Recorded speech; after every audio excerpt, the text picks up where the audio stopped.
Hendo trained yesterday at parts of team training and then had done his individual session. So we have to see what we do with that.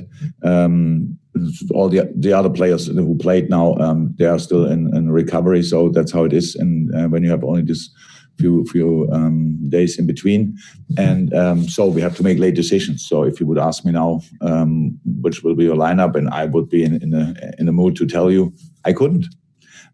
Because I make this decision as late as possible because I have to wait for the medical department telling me who looks like ready.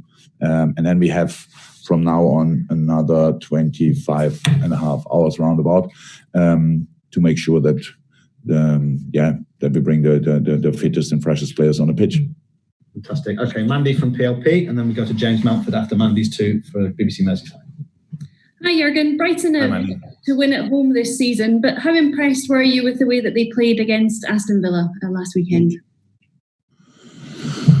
Brighton is, might be a good example of how good they are actually, but even in the other games when the results were not that good, it's pretty special with Brighton. So look, we have analyst meetings obviously a lot, and I have analysts who are really honest in that. So if they think the opponent is a tough one to play, they tell me in the first second of the meeting when we see all the results they had in the last 6, 7, 8 games, and they say, okay, the results don't look like, but they are in a really good moment. So they play just good football.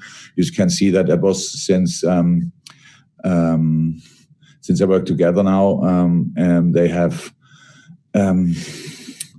Always possession, a lot of possession in the game, the football playing side, the clear idea, adapt sometimes a little bit system-wise, but most of the time play the same system and stick to that and do that really well. So yes, they don't score or didn't score so far, maybe often enough to get the results out of it, but we cannot go there and expect that they will not finish their situations off. Of course not.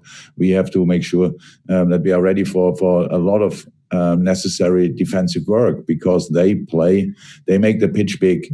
And Brighton pitch is anyway big, and then they make the pitch, try to use all of it, and then it's just hard work, and that's what we have to be ready for. We were always so far, and we have to be again. And Graham Potter says that he believes you've got arguably the best front four in world football. Firstly, I presume you agree. And secondly, how pleased are you with the way that Jota's settled in so quickly, and has he made your side a much stronger Liverpool team? Thank you, Graham. Yeah, Diogo obviously settled in nicely, and that's true. Very important for us. Very, very important for us.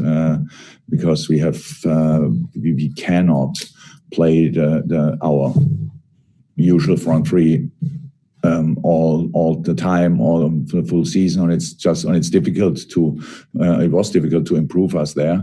But Diogo looks like he can do that, and that is massively helpful. And so I'm really happy about that. Fantastic. Thank you, Mandy. We go James Mountford, Carl Markham, Alex Crook, and then that's it for the Open because I have no more hands over before we go to the embargo as it stands. James from Merseyside. Hi, Jurgen. Good morning. Morning. Just wonder what you make of the top of the Premier League table at the moment. Just 3 points separate the top 5. Is that because there's a lot of quality in the division? Is it a symptom of the strange sort of start to the season? Oh, now you hit me a little bit on the wrong foot. I'm not sure about who is there. I didn't really look at it. Tottenham obviously leading, then it's yourselves, Chelsea, Leicester and Southampton. Okay.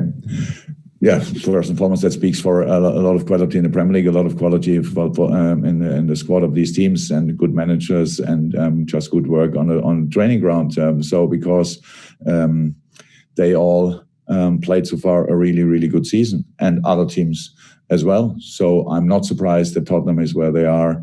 I'm not surprised that Chelsea is where they are. Southampton look really, really, really good. And Leicester, we played only a few days ago. We know how good they are.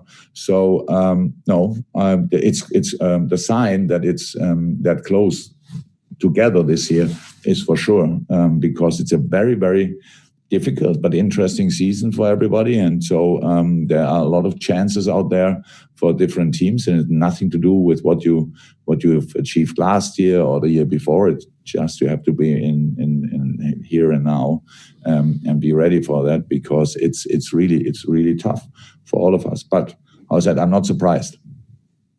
Football obviously has lost a huge figure this week in Diego Maradona. I just wonder what your thoughts were on him as a player, please. The best through my lifetime, which I watched most often. That's maybe not right anymore, because I saw Cristiano and Lionel as well now a lot of time. But during my own playing career, he was the standout player, and his life, I think, shows how nice life can be when you are a world-class footballer, and how difficult it can be as well. So he was a very, very impressive figure. And I had told already, I'd met him once, which is for a player. I was not a player anymore, but for a player of my level, which I was like meeting the Pope, to be honest. And that's was really, really special. So I football will miss him. I will miss him, and you can see with all the reactions all over the world, if we would have shown our love for him without want to have a selfie, just if we would have shown him the respect he deserves while he was still alive, I think, we could have helped him. Carl Markham, and then Alex Crook to finish, and then we'll go to the embargoed section. Hi, Jurgen. Hi, Carl. Hi. We all know how much of a fan you are of 12:30 kickoffs. You've got this one on Saturday, and then you've got the December fixtures of give you a Wednesday night game and a Saturday 12:30 with Tottenham and Crystal Palace. I'm just wondering what you thought of that. Obviously, you've campaigned against it, but you don't appear to be being listened to. That's true. So I think my thoughts about them are clear, but now I'm sitting here 25 hours before a game, and it's not the time for me to think now about it, because now I have to prepare a team. When I speak about it, I speak about the issues it causes all the players, not only ours, but in the moment it's only us, and it looks like until the end of the year, it's only us from all the Wednesday games. So obviously, whatever I say doesn't help. So I will stop talking about it. That's how it is. But change nothing. If you speak and change nothing, why should you speak then? It's just waste of time. So you're basically giving up on the arguments, are you? Do you feel there's nothing you can do, or there's nothing collectively you might be able to do as managers or clubs or anything? The last thing I wanted to do is create a headline, and now you said I gave up. But it would be then probably the headline. So, but look, I speak about these things in a general way, because it's a general problem. And so, how I said, in this moment, we play in 25 hours. It's not my problem. My problem is to prepare a team. So, and that we got the only other spot from now until December is a fact. So when you play Wednesday and then the next one is in 12:30, you have to ask other people why they do that. I don't have the answer, obviously, because we are not involved in these decisions.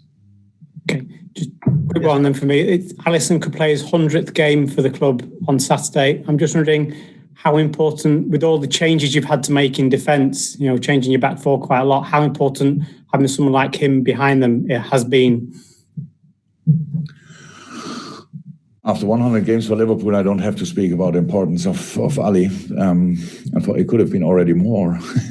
But I would say 99 good ones so far. So can't remember a game where he was not spot on. So that's good. And of course, it's important when you have a world-class goalkeeper, you want to have him in your goal. The more often you can do that, the better it is for us. And so I'm very happy. Yeah. Fantastic. Okay, Alex Crook, and then if the guys for the embargoed section can put their hands up, we'll go to that next. Alex. Good morning, Jurgen. Hi, Alex. Obviously, this game will be a reunion with Adam Lallana. I just wondered how much respect and admiration do you have for what he did as a Liverpool player? Thank God I said it already when he left, and we still miss him. But it's not easy to miss Adam Lallana because pretty much everybody here in the club has still contact with him. Not this week so much, but because he is just a friend for life for all of us, and so. We are obviously not 100% sure. We don't know it if he can play because he didn't tell anybody. It was obviously the last week he left the pitch or had to leave the pitch with a groin issue, if I'm right. So I would expect him to be on the pitch tomorrow, to be honest. And then for 90 minutes, I know Adam well enough. The friendship we'll put all the friendship a little bit aside, and after the game, we will be friends again. That's a nice thing with friends.